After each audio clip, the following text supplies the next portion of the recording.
Hey.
Hey. Check 1 2 1 2. Hey. Test 1 2 2. Check.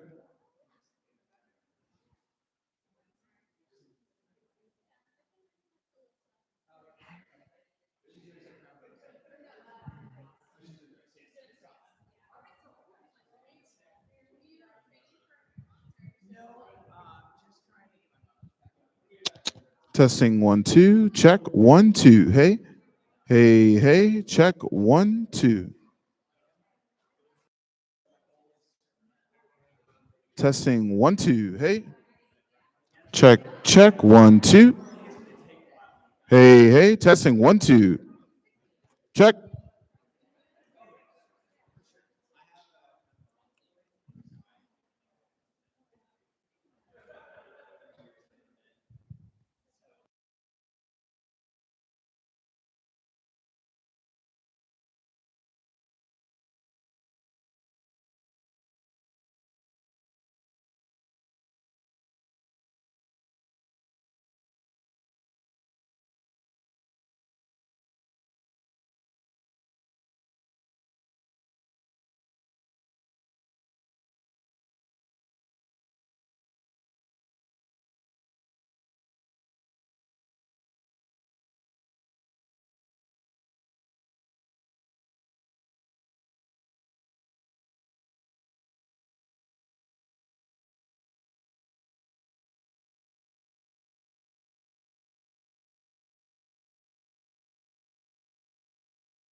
Hey, testing 1, 2.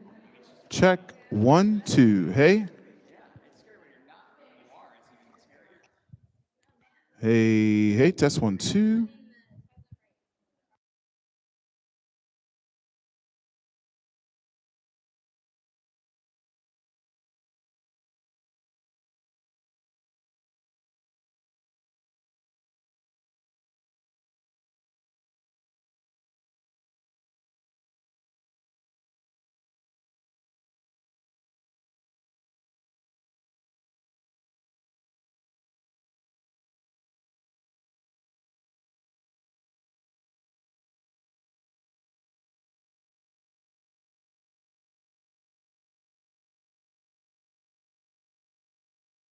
Testing 1, 2.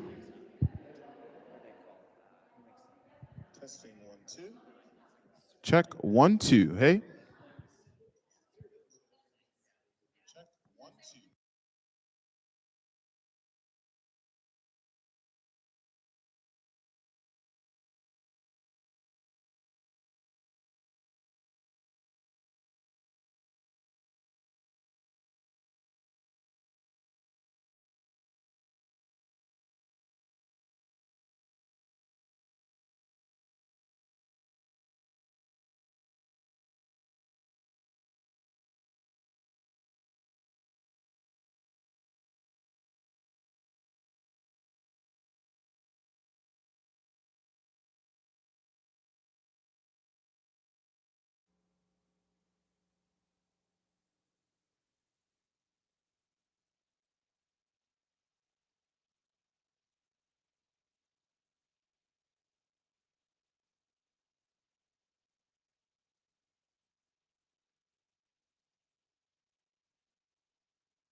7 seconds of latency.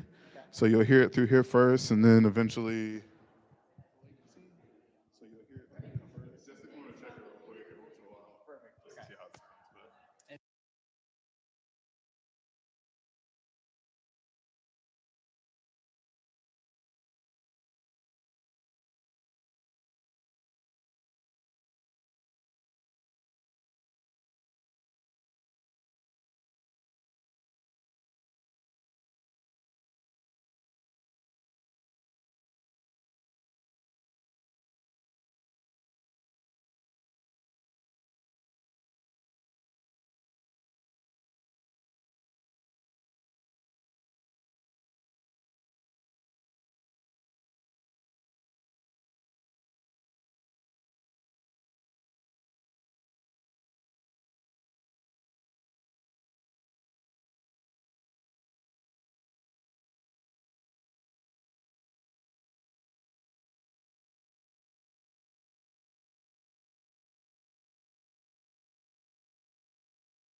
Okay, we're going to go ahead and get our town hall started.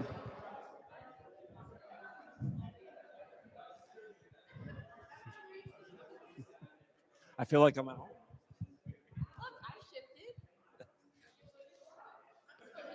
Okay, this will be our 1 minute warning to get started. We'll get started. We've got our video stream live. And for those who are here in person, you are more than welcome to move over here and still eat. We won't take your food away. So then you can see the beautiful slides that Natalie spent hours developing for your benefit.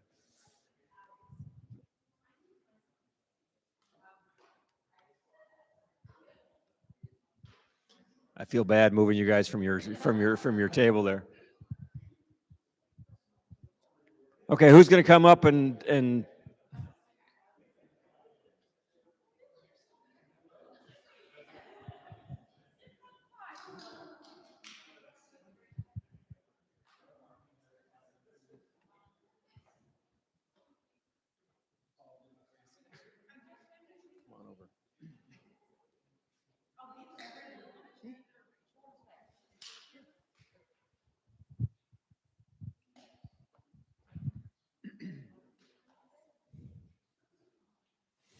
So Jenny, why don't we have you come up, sit up here?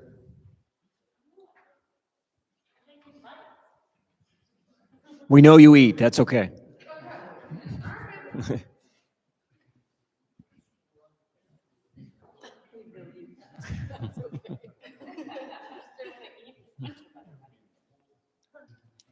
casual setting. We're all friends here. Okay, well let's get started. For those brave souls who struggled out in this just horrible weather this evening for the run, thanks for taking the time to come out and spend some time with us in person. And for those who are checking in with us, following us on our YouTube channel and our Facebook live feed, thank you for taking the time. Give you a little bit of a backstory on why we do this. So around 2015, 2016, we started to have regular town hall meetings. We found that not everyone reads their emails. Go figure. So the information that we were pushing out to our members and the participant community of Running City, we're not hearing the latest and greatest. And we, as an organization, as a staff, and as a board, we're not getting the feedback that we really needed to evolve our programming so that we were continuing to meet the needs of this running and walking community. So we have tried to do this with some regularity, and we find it from a staff perspective very useful to spend this time with you guys in person, as well as those who will ask questions on our Facebook live feed. So I'll start out, if you don't mind, with just some introductions of those sitting to my right, to your left, starting at the far end. So Natalie Cabanas, who has been with the organization 6 years. Is that correct, Natalie? Well, why don't we do this? Why don't I just hand down the microphone and allow you guys to introduce yourself? Sure. So like Rich said, my name is Natalie Cabanas. I've been with Atlanta Track Club going on 6 years now. I used to sit in the marketing department, but about 2 months ago, I recently transitioned to lead our Department of Operations and Administration. So we'll talk a little bit more about that department in a bit here. Hello, I'm Jenny Coakley. I'm the director of events. I have been with the track club I'm about to complete my 8th year, towards the end of my 8th year. And I've pretty much always been in events, but just transitioned to be the director in April. Hello, I am Rachel. I am the new membership manager. I have been with Atlanta Track Club for 3 weeks, almost. So excited to join the team. Yes, please direct all your questions to Rachel. She has all the answers. I'm Jay Holder. I'm the Vice President of Marketing and Communications for the Track Club, and I'm in my 7th year here. Thank you, Jay. And I should have started with my own introduction. My name is Rich Kana. I'm the CEO here at Atlanta Track Club, and I've been here since 2014. So next steps, I'll give you just a very brief, if you don't mind, state of the club. As we are living through, hopefully, the waning days of COVID, the club is what I would consider back to normal, or at least a new normal in our programming. So very pleased that we have returned to a normal schedule in 2023. And as everybody knows, we returned to a one-day Atlanta Journal-Constitution Peachtree Road Race on July 4th. And we have a very normal fall schedule ahead of us. If you haven't registered for our PNC Atlanta 10-miler, don't forget it's coming up in just a few weeks. From a membership perspective, COVID hit us hard. We saw a significant drop in our membership rolls, but we've been very pleased that membership total, our reach, has bounced back, and we are very close to our pre-COVID normals in terms of the reach, the number of people who are out there running and walking with us each and every week. As everybody knows, that's our mission, is to get everybody moving. So Rachel will have quite a busy fall as she gets to know all of you. From a participant-based perspective, the industry continues to have some headwinds. We are not back to the normal loads, if you will, for most of our races. We're somewhere between 75 and 90% of our pre-COVID totals. The data says that people are coming back, that new people are coming. And there just seems to be a bit of a lag from people entering what we would call sort of the running and walking community to when they feel comfortable participating in an actual event. So we anticipate and hope that 2023 will look and feel very much like 2019 in terms of the number of people out there participating in our events. In our programming, so our high performance programming, we've seen a significant bump, significant growth, specifically around our youth programming. So we are reaching new highs in terms of the number of participants that we have in our free to all youth program, our Kilometer Kids program. We are seeing new highs in the number of youth that we have on our boys and girls youth cross country and youth track and field teams.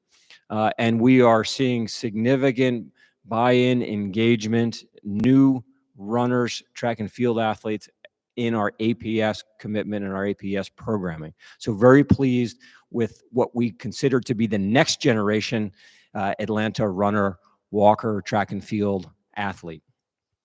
And then the last topic I'll touch on sort of the state of the club is our elite teams. Uber successful. So I'll start with our Masters team. Our Masters team won the U.S. Outdoor Track and Field Championships. And for anyone who has followed Atlanta Track Club, you'll know that Atlanta Track Club has had a long tradition of excellence on the Masters level, and that excellence continues.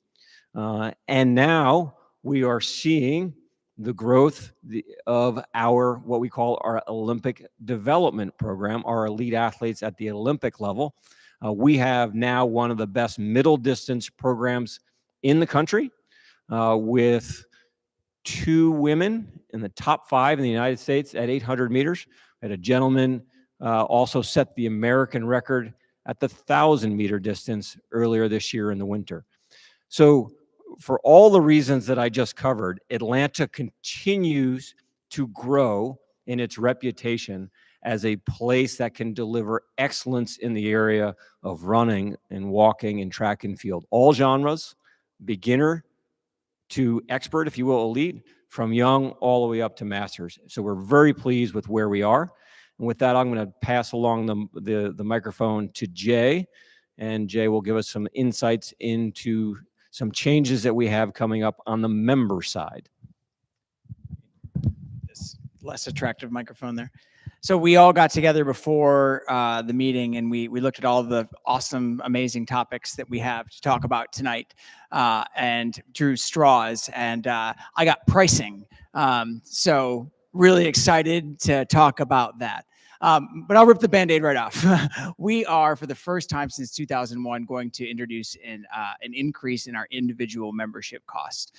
We haven't increased our individual price of membership since 2001, as I said. So 22 years. It's been $35 to be a member of Atlanta Track Club for a full year.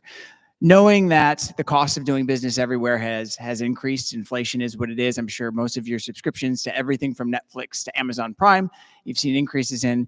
We knew that we needed to do the same to keep up, but we also, our board and our staff believes strongly in accessibility and low barriers of entry, and that includes the pricing. So we did not want to introduce a price hike that would hit people hard. We wanted to just introduce a small price hike that would help us cover some of those costs, continue to pass along most of our operational costs to our sponsors, who are very generous in their funding of this organization, and make sure that this was not a huge price hike for us. So starting in 2023, the cost of an individual membership will go from $35 to $40.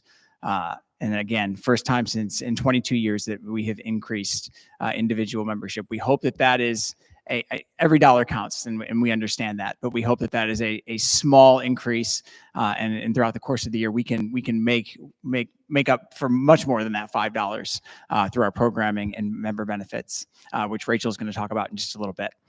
And I do want to point out that I know Rachel has said she's been here for 3 weeks. She had nothing to do with the price increases, so those conversations had already happened before she signed on the dotted line. So individual price increase going to $40. We are also going to increase the price of our dual membership, which is 2 adults living together in the same household, from $60 to $70, and our family membership, which is 2 adults up to 4 children ages 21 or younger living in the same household, from $75 to $85. Again, we hope these modest price increases can help us continue to deliver the kind of programming that you've come to expect from Atlanta Track Club. And I'll introduce Rachel to share some of the benefits that come with those membership costs. All right. So remember, you associate my face with benefits and Jay's face with prices. So we have our Summit Coffee Grand Prix Series events.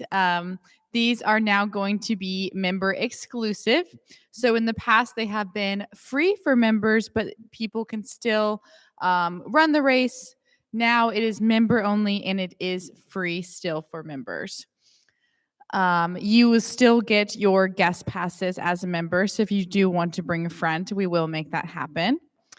And then I am going to start up monthly new member orientations again as my role as the membership manager. Those will start in November, 3rd week, and there will be monthly Zooms. Can help you with member orientation, accessing your Haku account, any questions you may have, and then making sure that you're taking advantage of all your member benefits. We will talk about Peachtree benefits later, but I did want to show you a little sneak peek. Oh. I didn't know if it could be on camera. Okay, so not just the people in this room.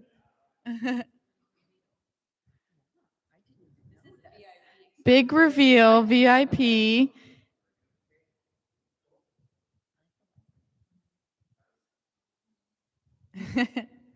No flash photography. Oh,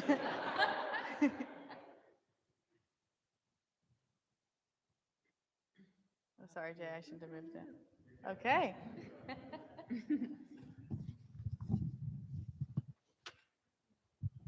All right, that's all I have for you. I did forget to mention one thing. If you are members, and I assume everybody, is anybody in the room not a member? Okay, thank you. If you are members and you are enrolled in auto renew, you don't have to do anything. Your membership will roll over on January 1st of 2023. If you have friends that you have members that are lapsed members, new memberships open on November 1st, and that's when that price increase will take place. Thanks, Jay. Okay, so Jay, as you can tell, wears multiple hats here at the track club, but he does not have the new member hat yet. And before we move on, he's seeing whether there's any questions on any member-related topics. But for anybody here in the lobby here at Track Club HQ, anybody have any questions on membership 2023? Yes, sir. Hold on. I'm going to give you the microphone so you show up on the audio. This year, 2 races have been free, right? The Singleton and the DeKalb Decatur. Does this mean next year, like all the Grand Prix races will be free? Because was it Hearts and Souls that cost, or were they all free? So all They events. all- This was so pre 2023. We had a number of free events Right. and a number of paid events. In 2023, we made the decision to try to add value to membership. So all the events in 2023 were free to members, and that will be the same. I'm sorry, in 22, and that'll be the same in 23. Got it. So we think of last year, not this year. Okay. Yep. Great. That's it. Anyone else? Anyone? Anyone? If I can add one thing, Rich, Go for for all it. of you guys that are here, if you have moved during this year, to make sure that you get your lovely member hat delivered to the right address, don't forget to go into your Aku account and to update your address. And head size? No, you don't have to enter any size for that hat.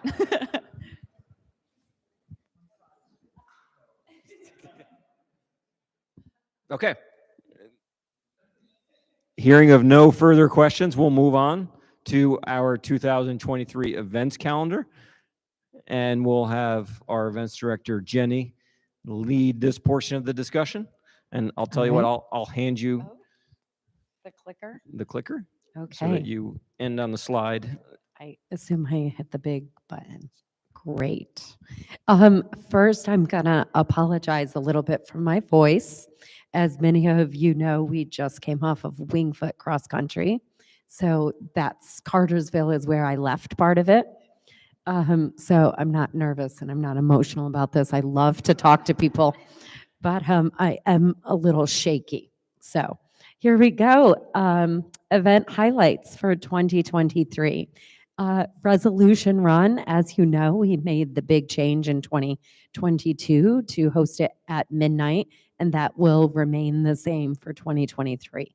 It will be at Georgia Tech at Bobby Dodd Stadium with fireworks and all, and a bubbly toast after you cross that finish line. We are working to offer 2 distances at the Jerome Scales Southside event. To be determined on those distances. Many of you probably remember it was often a 5K, 10K. Last year, it was just a 5K. We're hoping to go back to 2 distances, possibly 5K, 10K, possibly 15K, possibly 3K, 8K. This is Brantley's job. I'll let you know. We'll figure it out. We will have elite women returning to the Northside Hospital Atlanta Women's 5K, which will be at Cheney Stadium. The Adidas Running City Mile, which some of you hopefully were looking forward to in 2022, but we made the decision to postpone, will be coming in 2023. The Beltline Series returns. That has been extremely successful for us in introducing a lot of new people to our organization, including Rachel, right? She came from our social runs on the Beltline. We most likely will be looking at a new home for all comers, to be determined, mostly because the Emory track is going to be improved and updated. So that means we may have to move, but there is a chance it might not be updated till a little bit later in the year. Microsoft Peachtree Junior, we have made the decision to host it on July 2nd. That keeps it on a weekend and makes it a bit easier for those moms, dads, grandparents, and guardians to get their kids down to Piedmont Park. And as we already as we already mentioned, members is exclusive to our Grand Prix series this year.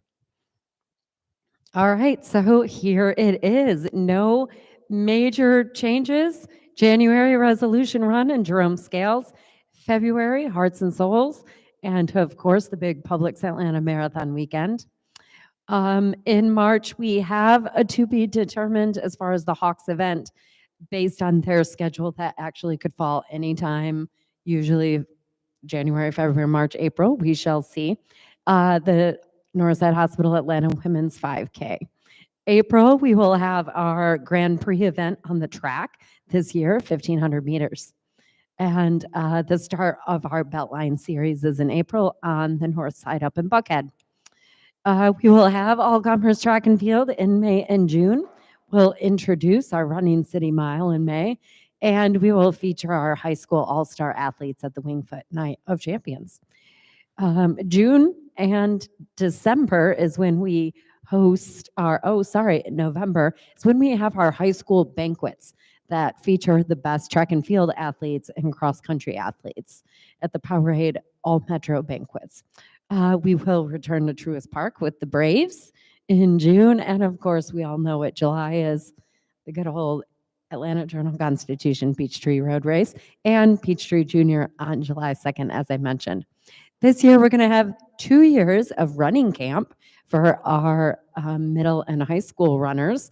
We feel there is enough interest in that camp to run it for 2 weeks at Huntsville, Alabama. We're excited about that. Second round of the Beltline series there on the west side in July. August, Decatur DeKalb 4-miler, our oldest event here at the Atlanta Track Club, will continue to be hosted at Decatur High School. They're great hosts for us. And Atlanta's finest, we will continue to honor the men and women who support our events all year long and keep us safe on the roads across Atlanta.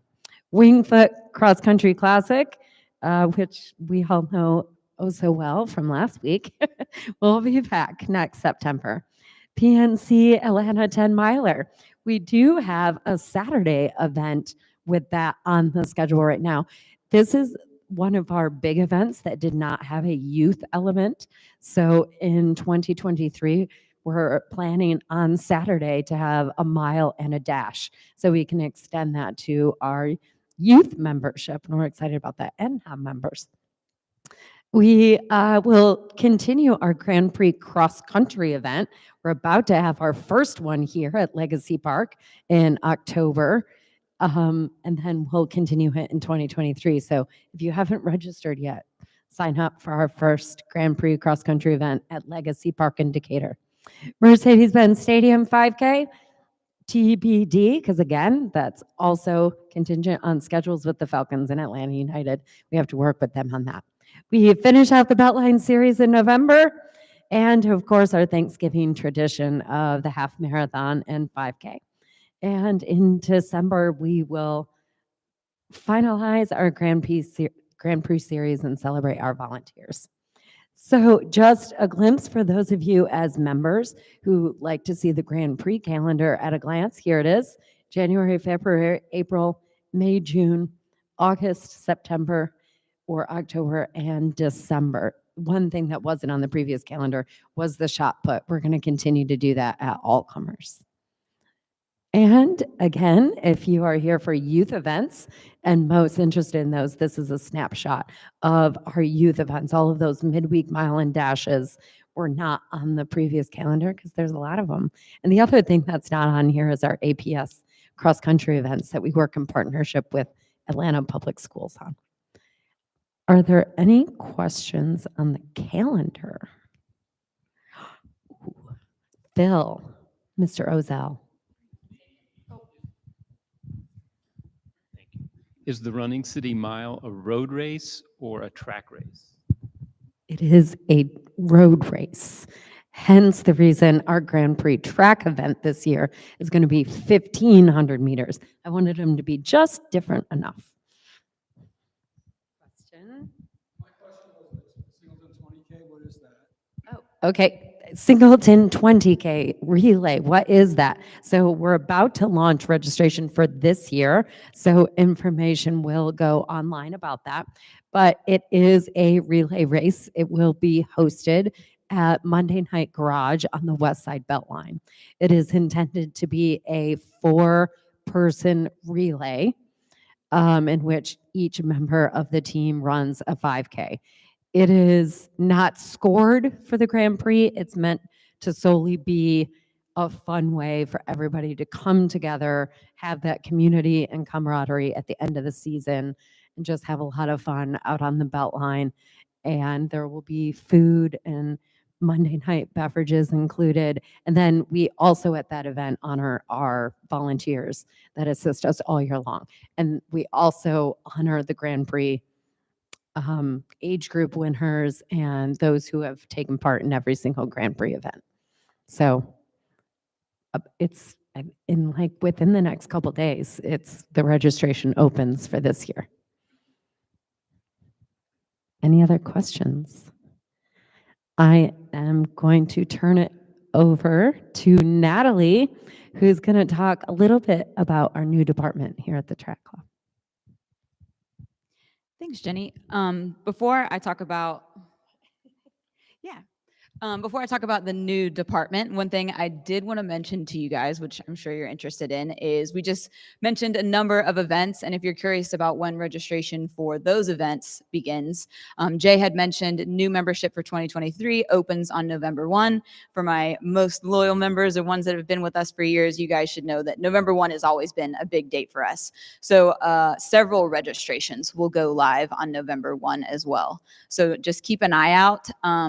The calendar that we just showed you guys will go live on our website following this event tonight. Jay has also written an article that details everything that we're going over. So if you forget or friends asked you, what went on tonight, you can always reference our website. In the news section, you'll be able to find Jay's article, and then you'll also be able to find all the dates that we went over. And in coming weeks, we'll have more of the information for each event up online for you guys to see.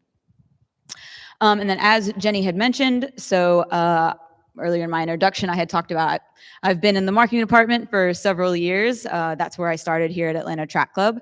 But recently, in the last 2 months, we did stand up a brand new department. So now I lead the Department of Operations and Administration. If you're wondering why, after us being an organization for more than 60 years, did we decide to do this? I'm sure you guys know that we are growing. We're continuing to grow. So we realized a couple months ago, really, Rich realized that our events department just kept growing and growing. And there were a number of functions that sat within that department that really served the organization as a whole. So what we did is took out those specific functions, and now they sit in this other department. So I like to look at it as we are the functions that serve everybody. From high performance to marketing to events. So those are the functions that sit in our department. So here they are. So 1, data and technology. So think about registration, number of pickups, and timing. Customer success. So I'm sure most of you guys know J-Core up front. The first smiling face that you see when you come into our office, she is our customer success, our customer service manager. As well as volunteer services. So Kristen, our volunteer manager, any of those functions. And last is warehouse, logistics, and building operations. So we work hand in hand with all of our departments, but specifically Jenny on events. We've been getting to know each other in a different way. So that's what we want to introduce to you guys to better understand what my role is and the role of all those individuals now at the organization. And I'll flip it back to Rich. He's going to now go over some Peachtree updates. Thank you, Natalie. Any questions before I go there? Any questions on what we've covered thus far? Okay, jumping into Peachtree. So I've been in my role here at the Track Club. I've had the good fortune of being in this role since 2014. And what I learned very quickly is anytime you make an adjustment to the Atlanta Journal-Constitution Peachtree Road Race, you need to be very thoughtful, very clear, and very transparent in the communication of such change. So here we go. Some of the most significant changes that we've had at the Peachtree in decades. So I'm not sure if Jay can give us a close-up on our screen here. For the first time in decades, we are eliminating the lottery system that has driven the registration of the Peachtree. We have listened and we have learned through COVID that people's habits have changed. And not everyone is ready to make a decision about registering for the Peachtree in early to mid-March. So that's really what's driving this decision to step away from the lottery. Now, we are still going to have a cap on the race. So for non-members, registration for the Peachtree in 2023 for the 54th running of the Peachtree will become a first come, first served approach. So if you decide not to register in March, you make that decision at your own risk. We will leave registration open until June 4th or until our cap is reached. Jumping back to members, we want to make sure that we continue to serve our most valued participants, those who are active with the club and active in the running community throughout the year. Those typically are our members. So we guarantee that our members will receive the same registration rate from day 1 to June 4th, and that's $42. And I'll get to that pricing in a second. The next significant change, as a member, you will receive preferential treatment as we assign waves. So members will be assigned waves from wave A through wave M, depending on the expected finish time that you enter and that we verify. So members, waves A through M, non-members, A through our last wave, which is typically wave U. Okay? I just referenced the time, your expected finish time. We'll use an enhanced technology to ensure the accuracy of your projected finish time based on your past performances at Peachtree or in other 5K or 10K distances. And again, something new we've heard from a number of Peachtree faithful, that they find it frustrating that they will not know what wave they will be assigned to until after they register. And we're changing that.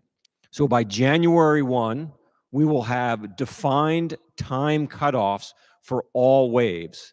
So on January 1, if you have a target in terms of what wave you'd like to be in, you will know what you need to do in a 5K or a 10K distance up until your registration period to achieve that wave assignment. And the last bullet point that I have on here, we are going to eliminate the deferment and bib transfer option, and we are replacing that with what we are calling refundable registration.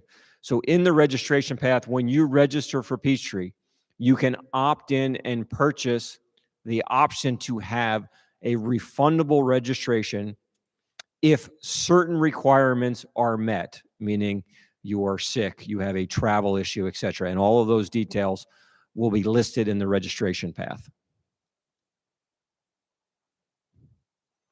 Going to touch on pricing here for a second. We talked about meeting people where they're at, allowing people to register from March all the way through June if you are a non-member, and also allowing members to register during that entire period. Members, if you are a member, your registration price is fixed at $42. For non-members, we want to motivate you. We want to encourage you to register early. So as you can see, we have a tiered pricing plan that incentivizes everyone to register early. And if we are incentivizing you to register early, we're confident that you're not going to find yourself on June 4th realizing that you missed the opportunity to register, or maybe on May 15th when we're sold out and we've already reached our cap. So the lowest non-member price starts at $50 and it peaks at $75 in that last registration period. We spent a lot of time this year benchmarking the prices for our events relative to other events around the country and are quite confident that we continue to deliver the best value in the industry with our prices. Going back to our membership has its privileges theme, you have early registration option, meaning the first week of registration as a member, that's exclusive to you.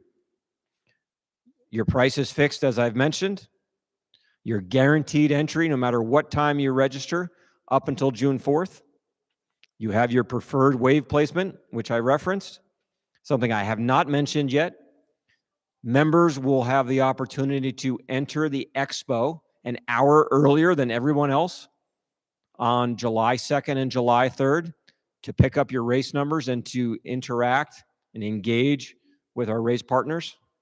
And of course, you'll have that guaranteed access to our post-race member party at Park Tavern to enjoy the 4th of July with your 30,000 of your best friends.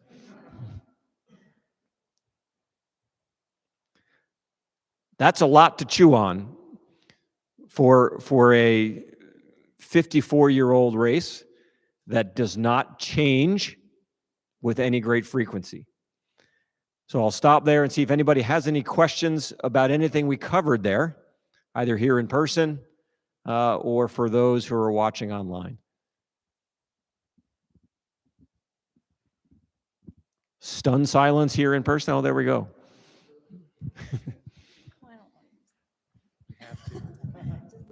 So you didn't change the Peachtree course?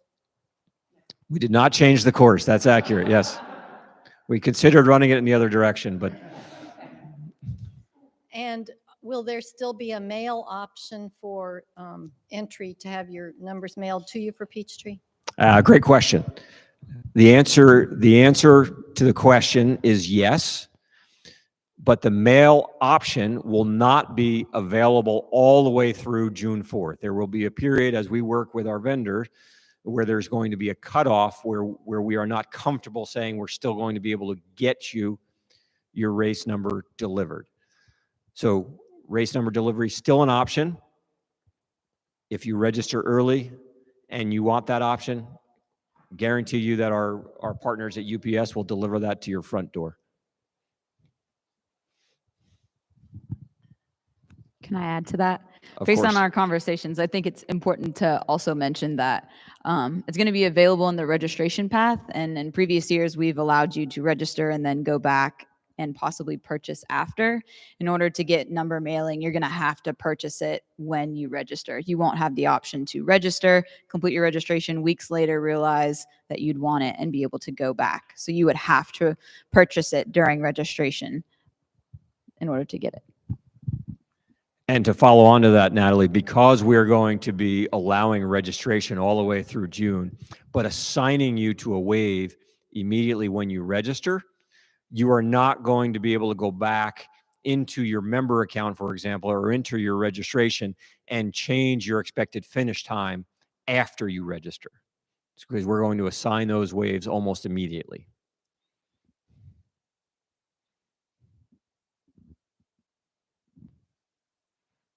Any other questions on the Peachtree? For those here in person, it's tough to get a read on everyone's body language. Or do I see thumbs up, thumbs down, mixed bag? I said, okay. I see no thumbs down. We got 2 thumbs up.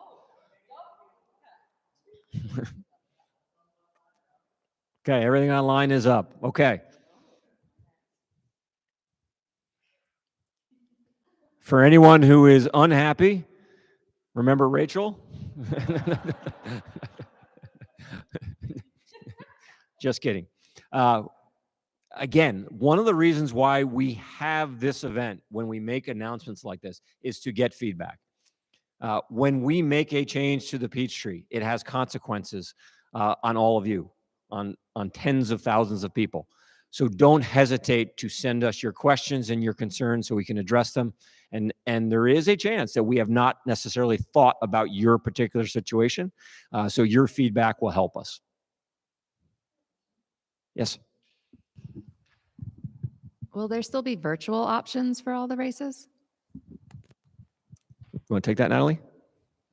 Yes, there will be, including Peachtree as well. Mhm. It's been an interesting journey for us through COVID. There was an expectation on our side, and actually throughout the industry, that as in-person events started to come back online, that the interest in virtual events would go to zero. And we haven't seen that. We've seen continued significant interest in virtual events. The Peachtree being one of those events that has seen significant interest, in part because the Peachtree is such a part of people's 4th of July tradition. For people who for 1 year might not be able to be here, they can continue their streak. Or for people around the world who want to be part of the Peachtree tradition and can't make it to Atlanta. I would just add to that too. Specifically this year, we saw over 3,500 people participate in Peachtree virtually. So for us as a staff, we realized that that's one of the races that we could really try to make the virtual experience something special. You know, we went through COVID and we had our own version of the race, but now that there is the in-person and the virtual option of the race, we have a dedicated person from our elite team that solely just works on all of our virtual events. So she's come to us with some great ideas about how to really make virtual runners feel a part of a different type of community. So if you know somebody that ran virtual this year, or you maybe ran yourself, we had like a specific Facebook page that was dedicated just to virtual runners, so they could post, get to know each other, really feel like they were still part of the Peachtree community. Because if you think about 3,500 people all over the world, not just the country, the opportunity to bring those people together through technology exists. So that was kind of a trial that we ran this year, but we really do believe that we can make the virtual experience, not only for Peachtree, but for all of our events, something truly special. So we've been working with that particular elite to try to elevate the experience for virtual runners. And I think that that's something that we just hope that we continue to do and try new things and see what works and what makes people really feel a part of something, even if they can't be there on race day.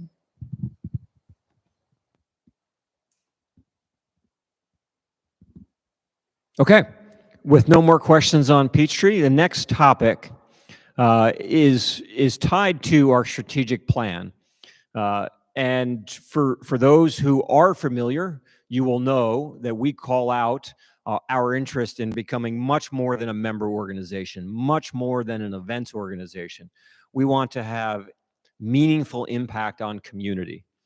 And over my 8 years here, I recognize that at times, our community, runners, walkers alike, have struggled to understand the difference between what they pay for, meaning you pay and participate in one of our events, and something that we're doing in the community that is meant to benefit the community, like our Kilometer Kids program, which is free to all. So over the last 2 years, we put a lot of work into developing and launching what is called the Atlanta Track Club Foundation. And if I could call Kendall up for a quick second here, I'm going to hand off the microphone to Kendall Moss, who is the president of the Atlanta Track Club Foundation. And Kendall, if you don't mind, if you could give us sort of your frame up of the mission of the foundation and what your focus is with respect to the community. Certainly. It's so good to see many of you face with a name, and I look forward to getting to know many of you. Like Rich said, as we talked about the Atlanta Track Club Foundation and reimagining what that looks like, many of you know the races, but we have always had a strong commitment to the community. And when we think about our runner's life cycle, it starts at the youth. And so we have been very intentional and supporting with dollars that we have received from many of you when you sign up for races and you get to the end. Those dollars are intentional in allowing us to reach out to schools that may not have the resources and the funds to do the things that they need to do to upstand our Kilometer Kids program, to support our APS programming. But in addition, the foundation also has dollars to be able to support organizations that do good work in the community like we do. So this foundation allows us to not only reach out to other foundations for dollars, but it allows us to continue to build in the community and the great relationships that we have to allow students, kids, and all the youth to participate in the different activities that we have for free. Thank you. Excellent. Does anybody have any questions for Kendall on the foundation and the work that we have started and will continue to do?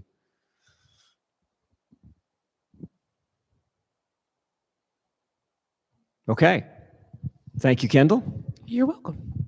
Okay, the last topic that we have on our agenda is around DEI. These are our DEI updates. And Jay, if you don't mind, if you can show the screen there. And as I talk, some of this will make sense. The track club has had a DEI committee for most of my time here. But it wasn't until 2020, June 2020, where the club took the DEI efforts that we had internally at a committee level and looked to apply them very specifically outside of these walls to the running and walking community. And the moment, if you will, that caused this change, this shift, was when we as an organization, we as a staff, came to understand how Ahmaud Arbery was killed. He was killed while he was running. And we made a statement at that time that was consistent with our diversity statement, which is, to paraphrase, we believe that everyone should have the ability to go out their front door and to run and walk without fear for their safety. And we recognize and realize that that just is not the case for everyone. When we made that statement, we made a commitment to this running community that it was going to be more than a statement, that we were going to put ourselves on a journey to be better, to be a leader in the running space, in this conversation. And this sequence, this calendar speaks to the efforts that we have made since then. So August 2020, we launched what we know as our Common Ground Initiative. And that is where we went out to 26, 27 different organizations. And we sat and we listened and learned about their reality as it relates to DEI. And those conversations were with like-minded organizations like YMCA and Boys and Girls Club, but also with corporate entities like some of our corporate partners, as well as Atlanta Police Department, Atlanta Police Foundation. And we took those learnings and brought them back, which I'll get to in a second. In parallel, we recognize while we're doing that external work, we had work as a staff to do, staff and board, to have a conversation around race, to understand how race impacts our reality in the running and walking community. So we engaged an outside organization called Culture Ed Collective, and from March to September of 21, we journeyed together, and we learned a lot about each other. And that has allowed us to build on this foundation that we're looking to create for Running City USA as the most racially diverse, the most geographically diverse, the most age diverse running community in America. We took the learnings from that and synthesized those into what was called our Phase 1 Common Ground Report. That sits on our website for anyone who wants to go and review that report.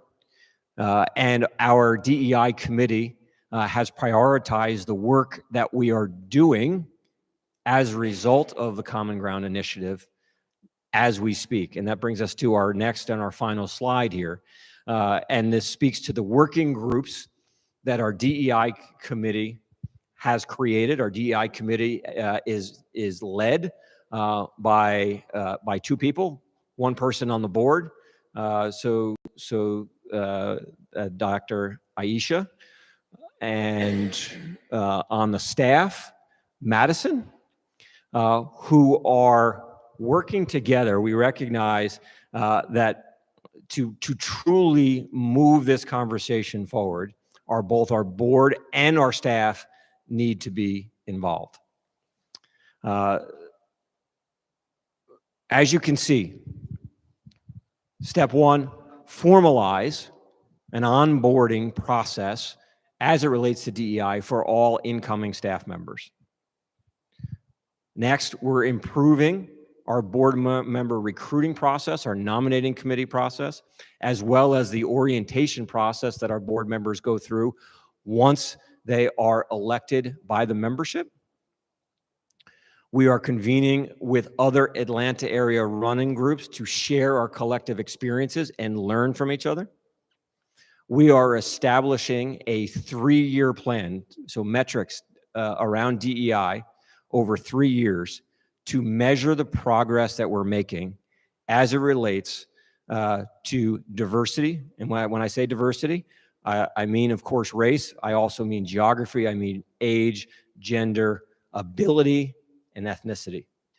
And last, and certainly not least, we are committed to establishing a supplier, a vendor diversity program that has very transparent, very clear requirements for our vendors and our partners to continue to work with us.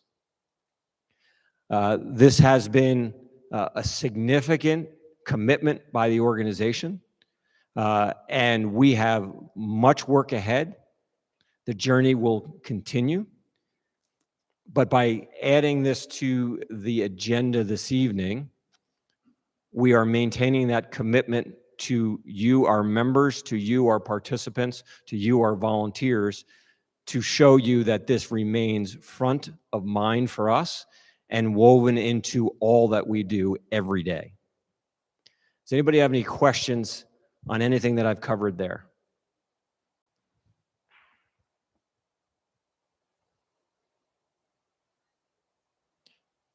Anything online, Jay? Thumbs up and hearts.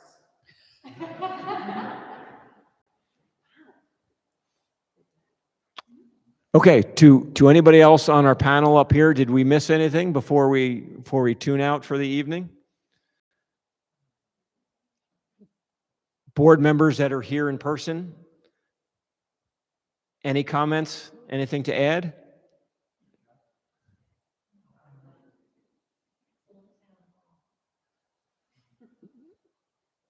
Okay, going once, twice for all you Facebook folks. Thank you for being with us tonight. We look forward to seeing everybody out there at the PNC Atlanta 10-miler on October 16th. We'll see you there, and it's Atlanta Flat. Have a good evening.